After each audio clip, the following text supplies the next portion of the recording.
Before we get into this video, do me a huge favor. And before we get into this video, do Ruslan a huge favor and go and subscribe to his channel, Ruslan KD. At some point, he was a little child. I still remember when he was little. Now he has 784,000 subscribers. At some point, he had fewer subscribers than me. Now he has like much more than me. Soon to be a millionaire. Well, he's got some hot, sexy voice at the beginning of his, and you've got. That's true. That's true. That's true. Make sure you subscribe. Make sure you hit that like button. Huge percentage of you guys that watch don't subscribe or like. And we're now on podcast platforms. So before we continue, guys, make sure you like that like button. You like the like button?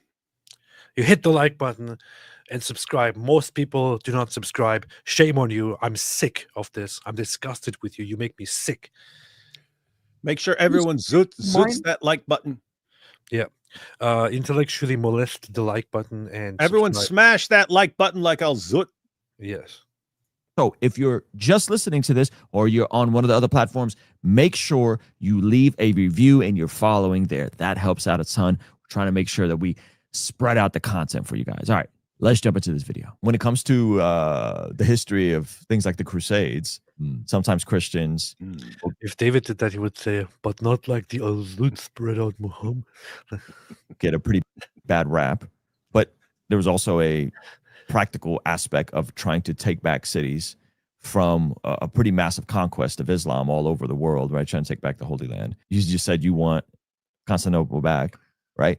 Do you think the Crusades, in their proper framework, not all of them, but generally speaking, what they were intending to do was misrepresented today by historians? There were three major groups involved with the Crusades. The Muslims, who no one invited to come out of the Arabian Peninsula and put swords to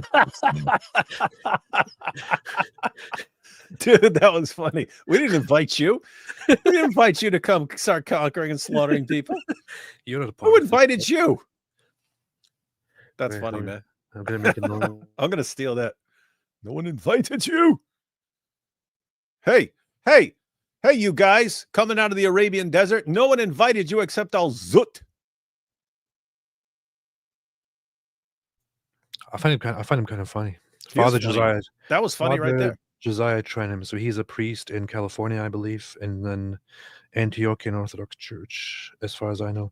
And he actually has a channel, or they have a channel, which he's a part of, which is Patristic Nectar. That's hey everyone. God. That's where you can find him. And demand their property. Sorry. That's called theft. And we don't appreciate it. That's fundamental. Invite you, and we don't appreciate it. Jihad is not just a matter of spiritual work on the inside. Muhammad did say that's called the great jihad. And the lesser jihad is the political, military jihad. But in practice, the jihad that Muslims have been most committed to is the violent. He didn't actually say that. So it's the whole report or the tradition that there is a greater jihad and a lesser jihad is not entirely authentic. Although even for the people who think that's an authentic quotation, it doesn't mean what it gets represented as meaning. Oh, this is the greater jihad.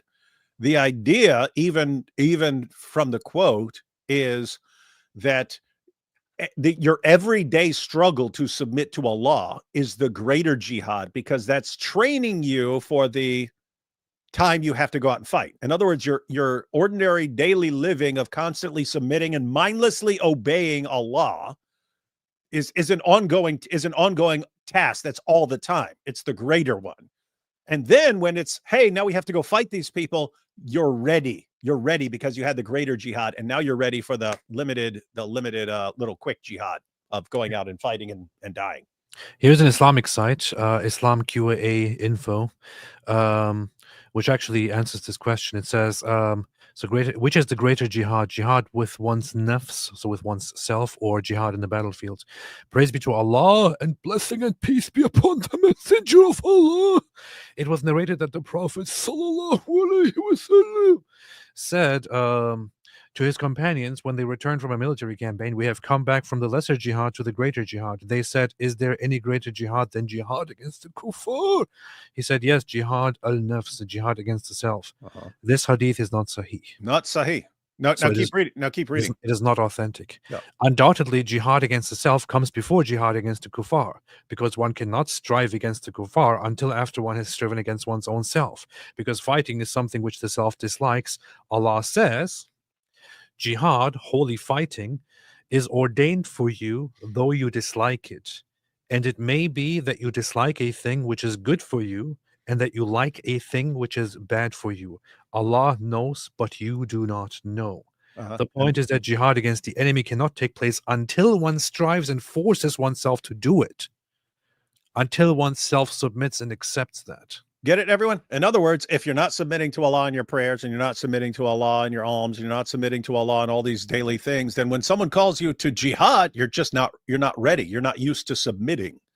Whereas if you're constantly submitting to Allah and you just do what he says, do what he says, do what he says, do what he says, do what he says, then they say, hey, now Allah says go and fight. Okay, you're ready. You're ready. So even that's the point of the hadith. This is not something peaceful. That's how it gets misrepresented. One, they present it as like this is a factual quote. It's not. It's disputed seriously.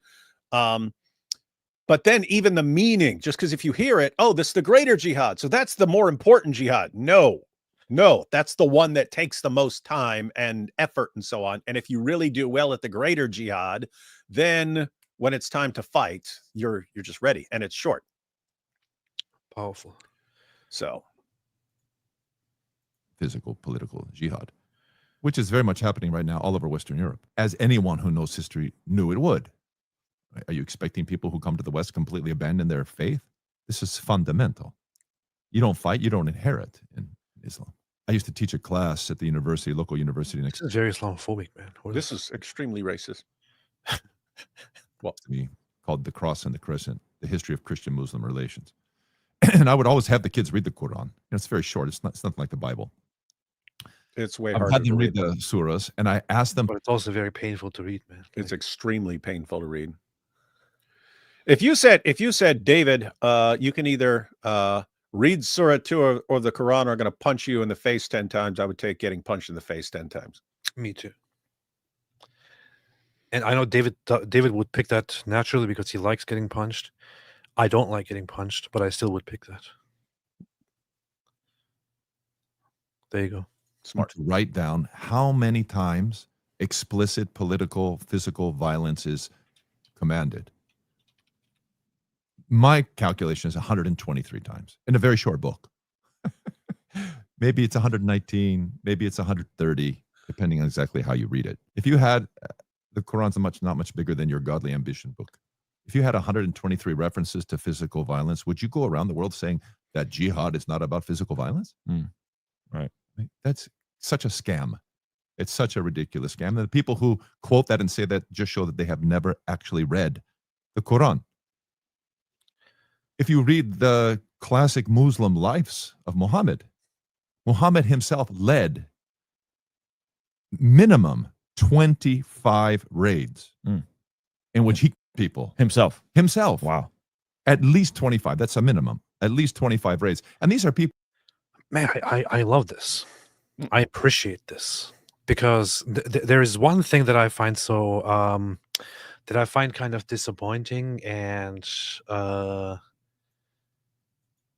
might even say sickening about some currents that I encounter in the West, in religious circles, which is this whole, oh, let's not speak ill of Muslim, let's not speak ill of Islam, let's be very careful. And this guy just says it, and he says the truth. He speaks the truth, and I love it.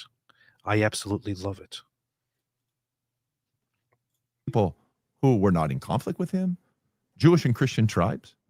He just wanted their land. He wanted their stuff. So he took it. I'm sorry. That's ridiculous. Absolutely, completely ridiculous. Islam is one of the three parties involved in the Crusades, having stolen Christian lands all over the most precious areas to us, all over what is today Lebanon, Syria, Israel, Egypt. They took those lands from us without asking. Good, not nice, not nice. And they give us options, right? You can die. Not invited. just Not right. invited. Pay the Didn't ask. jizya. Absolutely. And not just that, you have to also obey Sharia. You have to Mm. follow the Sharia law, Sheesh. which means there's no evangelization or we kill you. You can't have public processions. You can't go. We always, are you kidding? Christians. This is completely correct. So he's starting with it now. So the implications of being ruled by Islam, as it was historically, as it still is in many Muslim countries today, despite the West crushing the caliphate and forcing them to create nation states. So he began with, let's see, he mentioned two things so far. Let's listen to them again. You can't have the Sharia law, Sheesh. which means there's no evangelization or we kill you. There's no evangelization or we kill you. This is absolutely factual. There are still over a dozen, possibly 20 or something Muslim countries today, in today's time, where it is still banned, it is still illegal to proselytize to Muslims, to evangelize to Muslims. If you go to these countries and you evangelize to them and you invite them to Christianity, you can get fined, you can go to prison. In some of these, you can even get the death penalty for making somebody leave Islam. Historically in Islam, under Islam, it was generally applied that if you are a Christian or a non-Muslim in Muslim lands, you are not allowed to evangelize, to preach to Muslims. It carries the death penalty. So not only are apostates from Islam punished with death, those who preach to them are also punished as people who are directly declaring war on Allah and his messenger and his Islamic religion. That's exactly how it was historically. That's exactly how it is in the fundamental aspects of Sharia. T says not Antiochian, OCA, Orthodox Church of America. Really? I didn't know that. Is he? Okay. I thought he was Antiochian. I don't know. Sorry. Okay, apparently he's of the Orthodox Church of America. I didn't know. Is there anything you wanted to say, David? No? Yeah, I don't. Orthodox Church of America. What are you? Greek Orthodox Church, Greek Orthodox Diocese of When are America. all the various Orthodox groups going to fight to see who's right? Tomorrow. They'll have to fight. Oh no, yeah, and then whoever wins will have to fight Trent Doherty. Yeah, this is kind of a funny thing about America. In different, what? Okay, apparently he is Antiochian. Now people are saying it's not OC, he's Antiochian. Hey, T, what's wrong with you? Fight!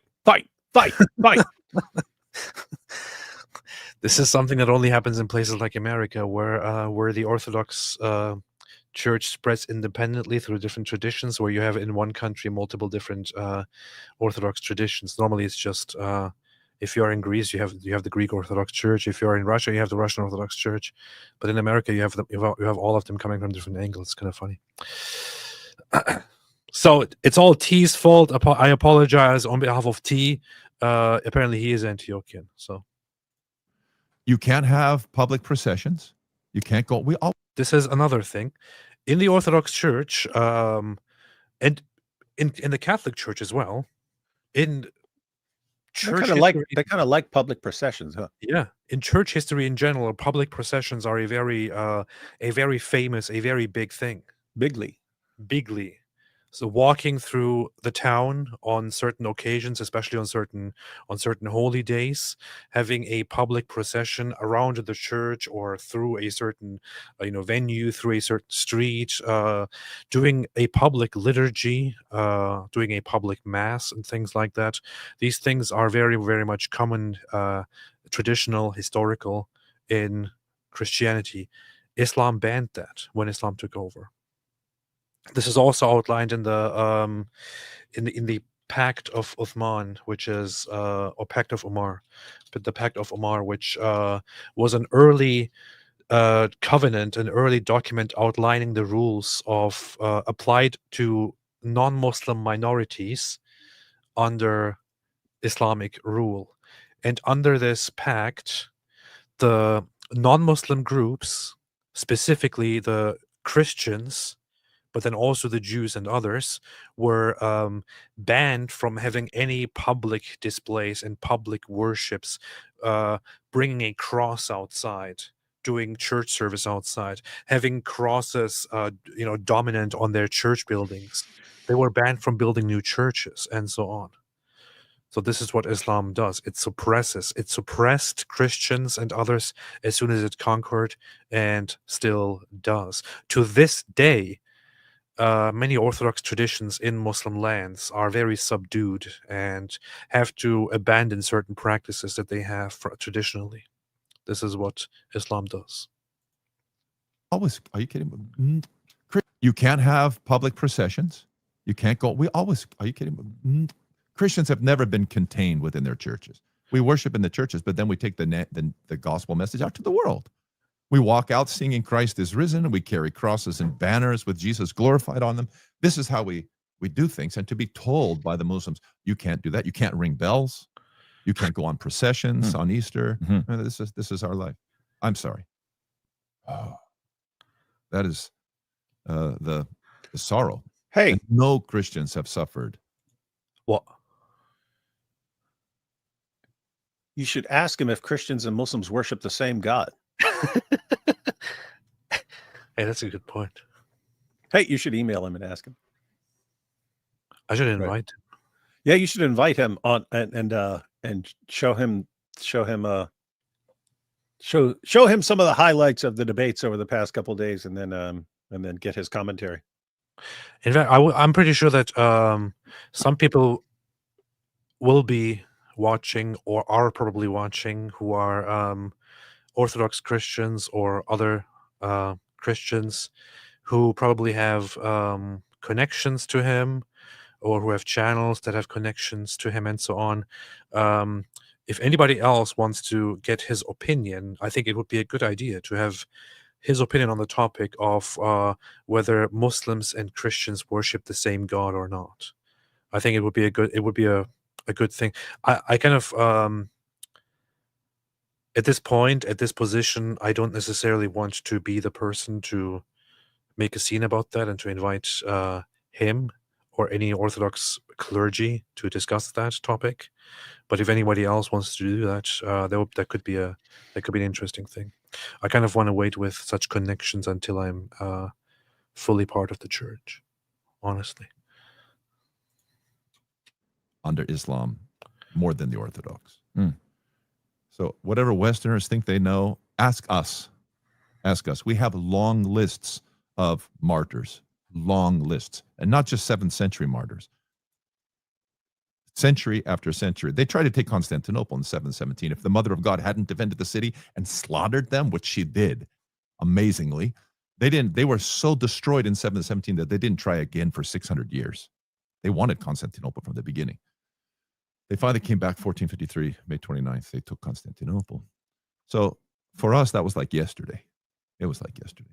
To get into the Orthodox mind about time, I'll give you an example. The late Pope John Paul II, before he died, he's Polish. He grew up with a bunch of Orthodox friends. He had Orthodox in his family. I thought he was about to go into Polish jokes. He became a bishop. It's part of Poland today. He's Polish. And you know what they say about Polish people. You know what they say about Polish. Could have been messed up if he's like, he's a Polak. That'd have been seriously messed up, man. Before he died, he's Polish. I'll give you an example. The late Pope John Paul II, before he died, he's Polish. He grew up with a bunch of Orthodox friends. He had Orthodox in his family. He had Eastern bishops consecrated when he became a bishop. The whole eastern part of Poland today is Orthodox. Oh, that's why he brought it up. Okay, that makes sense. Because normally if you're saying, he's Polish, you're about to go into... Yeah. Before he died, he wanted to make a pilgrimage in the footsteps of St. Paul. And that would require him to go into Greece. Well, since the schism, no pope had ever stepped foot in Greece. It was never allowed. He said schism. David, do you say schism or schism? I've said both, depending on whoever pronounced it most recently in my brain, but I prefer schism. Now, I think that's a cooler way to say it, and you got to say it with that pitch. You got to say ever since the schism, like that. Powerful. This is one account, by the way, of the Pact of Omar. I want to get into this. Briefly, the Pact of Omar is the body of limitations and privileges entered into by treaty between conquering Muslim and conquered non-Muslims. We have no special treaty of this sort with the Jews, but we must assume that all conquered peoples, including the Jews, had to subscribe to it. Thus, the law cited below and directed against churches applied to synagogues too. The pact was probably originated about 637 by Omar the First after the conquest of Christian Syria in Palestine. By accretions from established practices and precedents, the pact was extended, yet despite these additions, the whole pact was ascribed to Omar. There are many variants of the text, and scholars deny that the text as it now stands could have come from the pen of Omar I. It is generally assumed that its present form dates from about the 9th century. The Pact of Omar has served to govern the relations between the Muslims and the people of the book, such as Jews and Christians and the like, down to the present day. In addition to the conditions of the pact listed below, the Jews, like the Christians, paid a head tax in return for protection and for exemption from military service. Jews and Christians were also forbidden to hold government office. This pact, like much medieval legislation, was honored more in the breach than in the observance. In general, though, the pact increased in stringency with the centuries and was still in force in the 20th century in lands such as Yemen. The pact is in Arabic. In the name of Allah, the most merciful, most compassionate. This is a writing to Omar from the Christians of such and such city. When you, Muslims, marched against us Christians, we asked of you protection for ourselves, our prosperity, our possessions, and our co-religionists. And we made this stipulation with you that we will not erect in our city or the suburbs any new monastery, church, cell, or hermitage. So this is written from the perspective of Christians, but it is just like an agreement would be written where the Christians are come to an agreement and are given certain conditions by the Muslim rulers and then write it from their perspective that they acknowledge these conditions. So these are imposed by the Muslims on the Christians.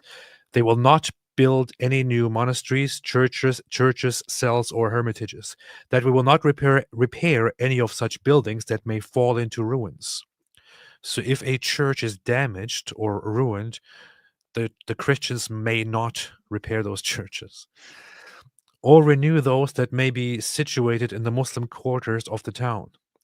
That we will not refuse the Muslims entry into our churches either by night or by day. That we will open the gates wide to passengers and travelers. That we will receive any Muslim traveler into our houses and give him food and lodging for 3 nights. That we will not harbor any spy in our churches or houses. Can you imagine this messed up party? It's like Muslim fighters, a bunch of Muslim fighters come along and like they spot these Christian homes and they're like, all right, I'm hungry, man. I'm hungry. I'm gonna go into that house. They knock on the door. Hey, I'm a Muslim. Let me in. Dude, you remember the famous clip of the British Muslim who was bragging about that, and he's talking about this is how you convert their kids when they see a real Muslim man come into town and says, hey, open your door. Hey, you get on the floor. I'm going to sleep in bed. I'm going to sleep in your bed and stuff like that. And you're saying this is going to, the kids are going to be watching this and saying, hey, who do we want to be more like? My dad who's sleeping on the floor in his own house, or this Muslim who just comes in and says, give me your bed. This is how Islam is meant to be. This is how it was historically. Muslims, if they take you over, treat you as subjects, and if you are a Christian, they have the right to barge into your home and to sleep in your bed, to eat your food, and so on, and you have to give it to them. If you refuse it, then you are violating your rights and fail to be proper subjects and thereby lose protection of the Muslim governors and are fair game to be killed. AP, I do have a quick important update on the word schism. I in fact looked up the word, and I looked up multiple dictionaries and their pronunciations. Schism and schism are both appropriate, and some of the dictionaries put schism as the main pronunciation, and others put schism as the main pronunciation, which means they're kind of even. But interestingly, there's also a third alternative, which is schism. So it's schism, schism, and schism. Schism. You're sitting there laughing. I don't think anyone wants to say schism, Schism. but it's kind of like a multiple things. It's kind of like Shazam. It's also, For anyway, shizzle. yeah. For shizzle. Yeah, so I hereby excommunicate anyone who uses schism and schism. Yeah, so just go with schism, everybody. Henceforth, it shall be declared that only schism is acceptable. That we will not harbor any spy in our churches or houses, or conceal any enemy of the Muslims. At least 6 of these laws were taken over from Yeah, look at earlier that. Look at this Christian laws against commentary. infidels. Uh-huh. Yeah, prove that. Prove it. Prove it. Do it. Come on. Do it. That we will not teach our children the Quran. The Quran. Christians are not supposed to teach their children the Quran. Some nationalist Arabs feared the infidels would ridicule the Quran. Others did not want infidels even to learn the language. That we will not make a show of the Christian religion, nor invite anyone to embrace it.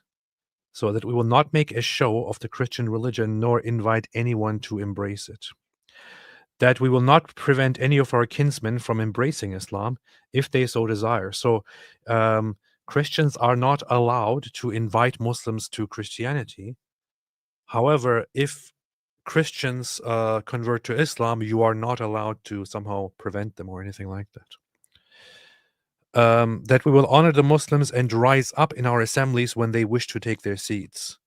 That we will not imitate them in our dress, either in the cap, turban, sandals, or parting of the hair. That we will not make use of their expressions of speech, nor adapt their surnames. Infidels must not use greetings and special phrases employed only by Muslims. That we will not ride on saddles, or gird on swords, or take to ourselves arms or wear them, or engrave Arabic inscriptions on our rings. That we will not sell wine, forbidden to Muslims. That we will shave the front of our heads. That we will keep to our own style of dress wherever we may be. That we will wear girdles around our waists. Infidels wore leather or cord girdles, Muslims cloth and silk. That we will not display the cross upon our churches, or display our crosses or our sacred books in the streets of the Muslims. So that we will not display the cross upon our churches or in their marketplaces. That we will strike the clappers in our churches lightly. Wooden rattles or bells summoned the people to church or synagogue. That we will not recite our services in a loud voice when a Muslim is present. That we will not carry palm branches on Palm Sunday, or our images in procession in the streets.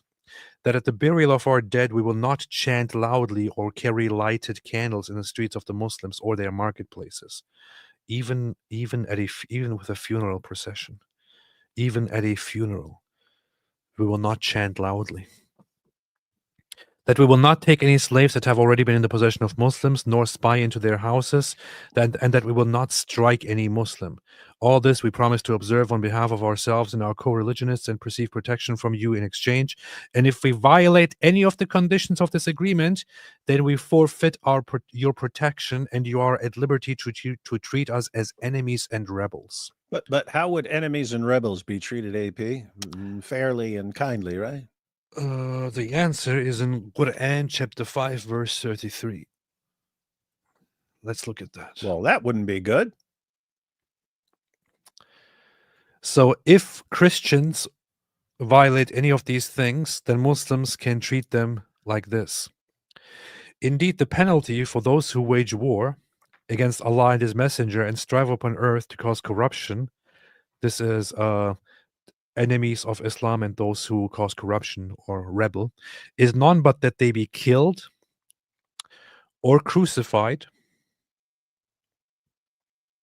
or that their hands and feet be cut off from opposite sides, or that they be exiled from the land.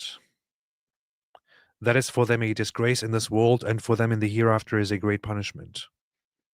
So if a Christian fails to observe any of these things, and if Christians, for example, put a prominent cross on their church or preach or evangelize to a Muslim to turn them toward Christianity, to try to save them, and this comes out, then Muslims are at liberty to remove any protection and to kill them or crucify them or cut off their hands and feet from opposite sides or exile them from the land. That's Islam.